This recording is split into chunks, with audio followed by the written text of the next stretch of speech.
ಆತ್ಮೀಯ H16 news ಅರ್ಥಾತ್ ಸೀತಾರಾಮ್ ನ್ಯೂಸದ ವೀಕ್ಷಕರೇ, ನಾನು ನಿಮ್ಮವ ಎಂ ಆಯುಧ ಮಲ್ಲಪ್ಪ ಜೊತೆ ಅವರು. ತಾವು ಈಗ ಸುದ್ದಿಗಳ ಲೋಕಕ್ಕೆ ಎಂಟ್ರಿ ಹೊಡಿತಾ ಇದ್ದೀರಿ. ಈ ಸುದ್ದಿಗಳನ್ನು ಪ್ರತಿಯೊಂದು ನೋಡೋ ಜೊತೆಗೆ ನಿಮ್ಮ ಅಭಿಪ್ರಾಯಗಳನ್ನು ಹರಿಸ್ತಾ ಇರಿ. ಯಾಕಂದರೆ ಈ ಸುದ್ದಿಗಳು ನಿಮಗಾಗಿ, ನಿಮ್ಮ ಬದುಕಿಗಾಗಿ, ನಿಮ್ಮ ವೈಚಾರಿಕೆಗಾಗಿ, ನಿಮ್ಮ ತಿಳುವಳಿಕೆಗಾಗಿಯೂ ನಿಮಗೂ ಗೊತ್ತು. ಜೊತೆಗೆ ನಮಗೂ ನಿಮ್ಮೊಂದಿಗೆ ಇದೊಂದು ಮಾತಾಡುವಂಥ ಜೊತೆಗೆ ಸುದ್ದಿಗಳನ್ನು ಬಿಡುವಂಥ ಕೆಲಸ. ಈ ಕೆಲಸದಲ್ಲಿ ನಾವು ನಿಮ್ಮೊಂದಿಗಿದ್ದೀವಿ ಅಂತ ಹೇಳ್ತಾ ನೋಡ್ತಾ ಇರಿ ಸುದ್ದಿಗಳನ್ನು.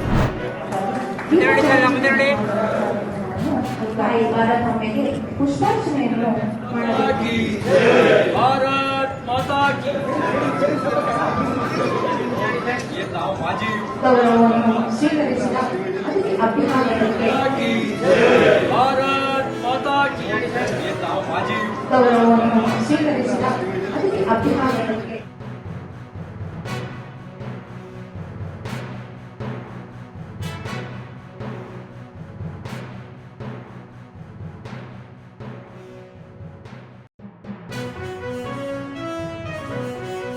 ಗೌಹಾಟಿ, ಡೆಲ್ಲಿ, ಅಹಮದಾಬಾದ್, ಕೊಯಮತ್ತೂರು ಎಷ್ಟು ಕಡೆ ಬಾಂಬ್ ಬ್ಲಾಸ್ಟ್ಗಳಾಗ, ಯಾವ ಬಾಂಬ್ ಬ್ಲಾಸ್ಟ್ ಆದಾಗೂ ಕೂಡ ಕೇಂದ್ರ ಸರ್ಕಾರ ಅದಕ್ಕೊಂದು ದಿಟ್ಟವಾದಂತಹ ಉತ್ತರನೇ ಕೊಟ್ಟಿರುತ್ತೆ.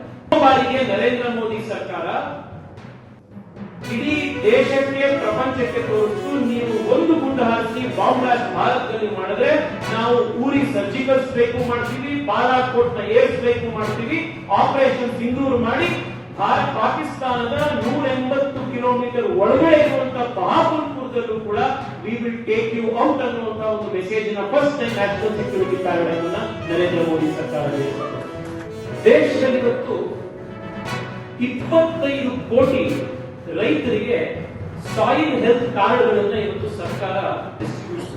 ಇವತ್ತಿನ ಕಾಂಗ್ರೆಸ್ ಸರ್ಕಾರ ಇಡೀ ಬೆಂಗಳೂರಿನಲ್ಲಿ ಏನು ಬ್ರ್ಯಾಂಡ್ ಬೆಂಗಳೂರು ಅಂತ ಮಾಡೋಕ್ಕೆ ಹೊರಟಿದ್ರು. ಈ ಬ್ರ್ಯಾಂಡ್ ಬೆಂಗಳೂರಿಗೆ ಹೋಗ್ಬಿಟ್ಟು ಇವತ್ತು ಬಿರಿಯಾನಿ ಬೆಂಗಳೂರನ್ನು ಮಾಡೋಕ್ಕೆ ಹೊರಟಿದೆ.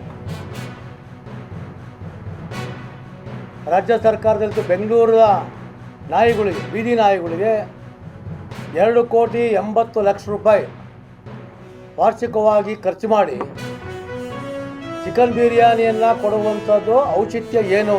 ನಾಯಿ ಬಗ್ಗೆ ಆಹಾರ ಹಾಕೋದಕ್ಕೆ ಏನು ತಕರಾರಿಲ್ಲ. ಇವತ್ತು ಸುಮಾರು ವರ್ಷಗಳಿಂದ ಇವತ್ತು ಬೆಂಗಳೂರಿನ ನಾಯಿಗಳಿದೆ.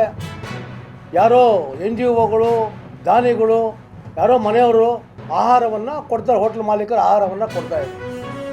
ಆದರೆ ದುಡ್ಡು ಹೊಡೆಯೋದಕ್ಕೋಸ್ಕರ ಜನಗಳ ತೆರಿಗೆ ಹಣವನ್ನು ಇವತ್ತು ಪೋಲು ಮಾಡೋ ರೀತಿಯಲ್ಲಿ ಈ ಥರ ಮಾಡ್ತಿರೋ ದೃಷ್ಟಿದೆ.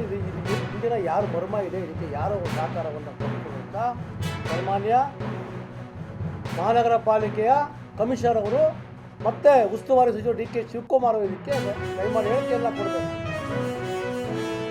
ಅದರಲ್ಲಿ ಮಾಧ್ಯಮದಲ್ಲಿ ನಾವು ತಿಳ್ಕೊಂಡಿರ್ತಕ್ಕಂಥದ್ದು ಏನು ಅಂತಂದರೆ, ಇದರಲ್ಲಿ ಸರ್ಕಾರವನ್ನು ಏನೋ ಅದಕ್ಕೆ ಜವಾಬ್ದಾರಿಯನ್ನು ಹೇರಿಲ್ಲ. ಅದರಿಂದ ಯಾರು RCBಯ ಮುಖ್ಯಸ್ಥರೇ ಆಗಿದ್ದಾರೆ ಅವರು ಮತ್ತು KS ಮತ್ತು ಈ ಚಿನ್ನಸ್ವಾಮಿ ಸ್ಟೇಡಿಯಂನವರಿದ್ದಾರೆ ಮತ್ತು DNA ಇಂಥವ್ರ ಮೇಲೆ ಅದನ್ನು ಅವ್ರ ಮೇಲೆ ಜವಾಬ್ದಾರಿಯನ್ನು ಹಾಕಿರ್ತಕ್ಕಂಥದ್ದು ಅನ್ನೋದ್ರ ಬಗ್ಗೆ ನಾವು ಮಾಧ್ಯಮದಲ್ಲಿ ತಿಳ್ಕೊಂಡಿದ್ದೀವಿ. ಆ ರೀತಿ ಏನಾದರೂ ಮಾಡಿದ್ದೇ ಆಯಿತು ಅಂತಂದರೆ ಸರ್ಕಾರದ ಈ ಒಂದು ಹುನ್ನಾರ ಇತ್ತು ಅಂತ ನಾವು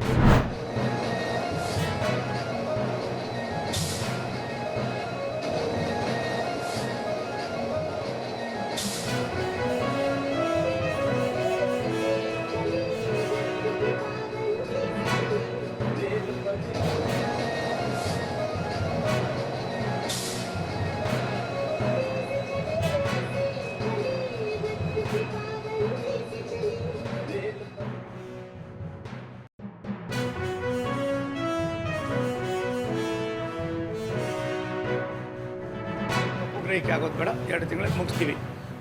ಮತ್ತು 3ನೇದು ಗಿಣಿಗೇರ ರಾಯಚೂರು. ಈಗಾಗಲೇ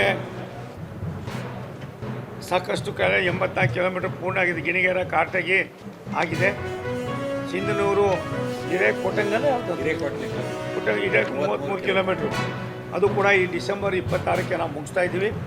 ಸಂಪೂರ್ಣ ಯೋಜನೆಯನ್ನು 2027 ಫೆಬ್ರವರಿ ಒಳಗಡೆ 165 ಕಿಲೋಮೀಟ್ರ್ ಕೂಡ 402 ಕೋಟಿ ರೂಪಾಯಿಂದು ಎಕ್ಸಿಲೇಷನ್ ಆಗಿ ಎಲ್ಲ ಆಗಿ ನಾವು 27 ಫೆಬ್ರವರಿ ಒಳಗಡೆ ಇದನ್ನು ಪೂರ್ತಿ ಕಾರ್ಯರೂಪಕ್ಕೆ ತರ್ತಕ್ಕಂಥ ಕೆಲಸ ಮಾಡ್ತೀವಿ.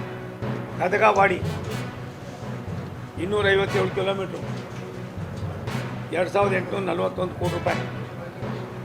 ಈಗಾಗಲೇ 56.3 ಕಿಲೋಮೀಟ್ರು ಮುಗಿಸಿದ್ದೀವಿ. ತಳಕಲ್ ಹನುಮಾಪುರ 35 ಕಿಲೋಮೀಟ್ರ್ ಆಗಿದೆ. ಹನುಮಾಪುರ ಲಿಂಗನಬಂಡಿ 11 ಕಿಲೋಮೀಟ್ರ್ ಆಗಿದೆ. ಮತ್ತು ಲಿಂಗನಬಂಡಿ ಕುಷ್ಟಗಿ ಅದು ಕೂಡ 2025 ಮಾರ್ಚಲ್ಲಿ ಮಾಡಿದ್ದೀವಿ.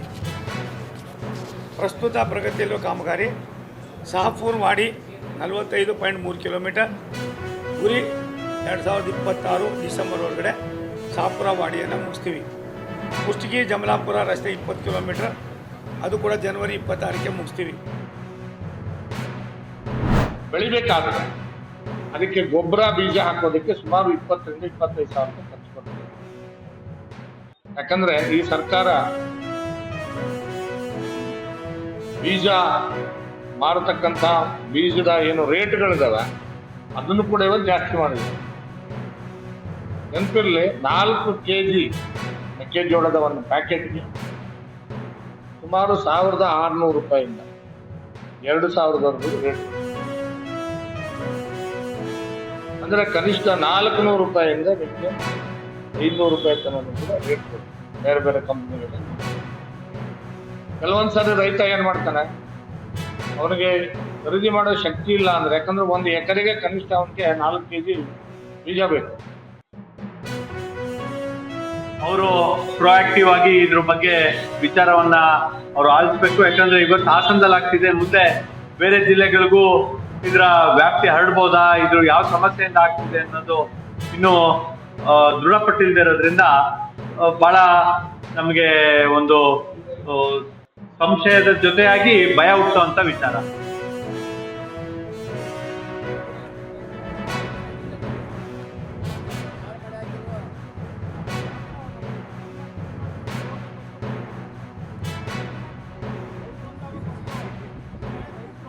ಆತ್ಮೀಯರೇ, ಎಲ್ಲ ಸುದ್ದಿಗಳನ್ನು ನೋಡಿದ್ರಲ್ಲ, ಏನು ಅನಿಸ್ತು ನಿಮಗೆ?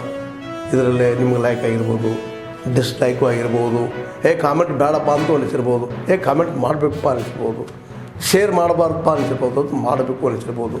ಏನಾದರೂ ಆಗಲಿ ಶೇರ್ ಮಾಡ್ತಾಯಿರಿ, ಈ ನ್ಯೂಸ್ಗಳನ್ನ ಹಂಚ್ತಾ ಇರಿ, ಜೊತೆಗೆ ಇದಕ್ಕೆ ಸಬ್ಸ್ಕ್ರೈಬ್ ಆಗ್ತಾಯಿರಿ ಅಂತ ಹೇಳ್ತಾ H16 ನ್ಯೂಸ್ ಅರ್ಥಾತ್ ಹೇ ಸೀತಾರಾಮ್, ಇದು ಸತ್ಯದ ಕೈಗೆ ನಡಿ. ವಂದನೆಗಳು.